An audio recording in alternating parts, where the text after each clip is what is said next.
I spent $5,000 on a professional podcast setup, recorded episodes in it, and watched my stats tank. I realized the problem was never the microphone, it was everything else. I invested thinking that better equipment would equal more listeners. It's like investing in it. Think of it like this. It's no different to investing in some $90 foundation only to be using $20 supermarket face cleanser, or getting a nose job thinking it's going to fix all of your self-love. It doesn't work that way. In podcasting, it's the same thing. The real problem was never the audio quality. So here's what actually happened. I got this fancy studio. It was so beautiful. So here's the thing. I got this fancy setup, nice microphones, soundproofing, the whole thing. I was so excited. I thought, this is it. Now I'm going to sound even more professional. More people are going to listen. My show is going to pop off and become viral. I recorded 10 episodes in the studio, uploaded them, and nothing. Same listener numbers, same engagement, same crickets. Actually, worse. Because now I felt like a failure. I'd literally invested, no, actually, I did not feel like a failure. I just thought like, well, was that a waste of money?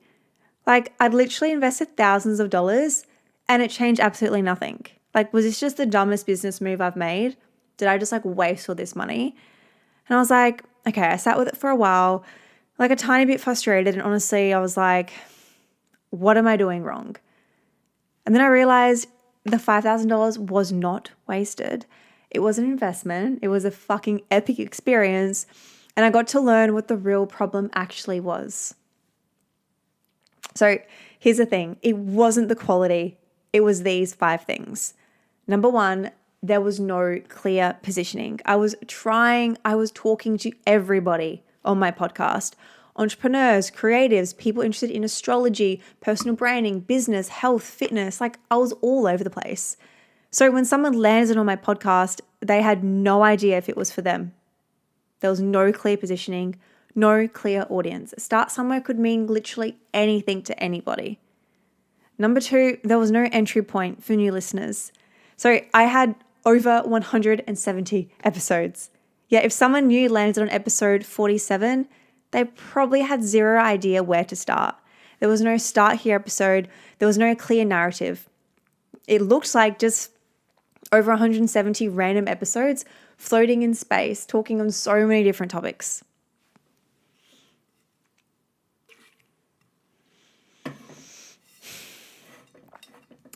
Number 3, there was no clear hook strategy. My episode titles were things like episode 47, 3 steps to manifest.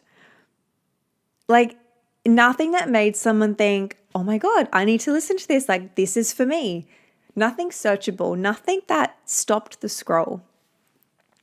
Number 4, I'm really roasting myself here. No conversion plan. So I was creating content and had basically zero strategy for turning those listeners into clients. Yes, I had call to actions to work with me and I had links in my show notes, yet those weren't working for me. Number 5, my personal story.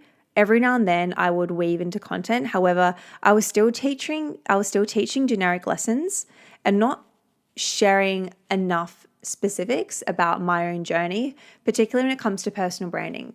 Ironically enough, I'm a personal brand coach, and that really just wasn't clear in a lot of my content, I feel anyway. So it's like, yet again, why should anyone listen to me instead of someone else? I wasn't clearly showing the difference between my content and somebody else who's also in my industry. So it's like, I looked at this fancy studio setup and I was sitting and realized none of this actually helped. And it's not like I knew having fancy lights and a fancy setup would instantly fix it. And at the same time, I think a part of me did. And it's like, I quickly realized that having a better microphone doesn't fix your positioning. It doesn't give you a start here episode. It doesn't create this really powerful hook strategy or a really great series that actually is going to convert listeners. It doesn't make your story more personal either. So, you know what I did? I blew up my whole approach. And it was an interesting decision because I'm actually going to go on a bit of a tangent here for just a moment. It's part of the story, so bear with me. As I'm recording this, it's a Saturday, and Monday of this week, I did this powerful meditation, this really cool visualization meditation where I saw the Isabel Prestia show, and it was a TV show, and it was in this studio, and there was a live audience, and there was these spotlights, and I saw the vision so clear. And then 5 days later, I had literally created, gone back and forth with Claude, the whole strategy and the whole idea. And I was like, this is it. And it was kind of a big decision to start somewhere. And at the same time, it's here. It's just a different name. And it feels so right. And it feels so great. So I blew up my whole approach. I deleted the podcast strategy that I'd been following since 2020. And I started from scratch.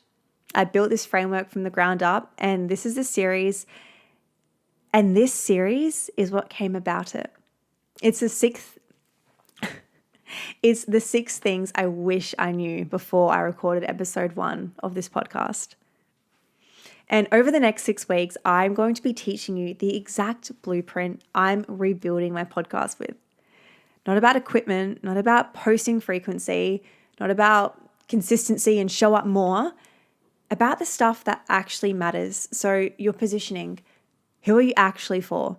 Your story, what is your unique angle? Your framework, how do you teach it? The conversion, how do you turn your listeners into clients? The structure, how do you make it bingeable? And lastly, the messaging, how do you communicate all of this? So if you've invested time or money into a podcast, into your business, into something in your world, and you're into a podcast or business, into your content, and you're not seeing growth, this series is for you. Because you don't have a production problem, you don't have a consistency problem, you have a positioning problem. And that's what we are fixing here. So here's what I want you to do. Stick around for episode 2 next week, and for the next 6 weeks, subscribe on Spotify and Apple Podcast so you do not miss it. And if you want to follow along, I rebuild this whole thing. Tune onto my Instagram at Isabel Prestia. This is the start of something huge. Are you in? New episodes every Monday. I'll see you next week.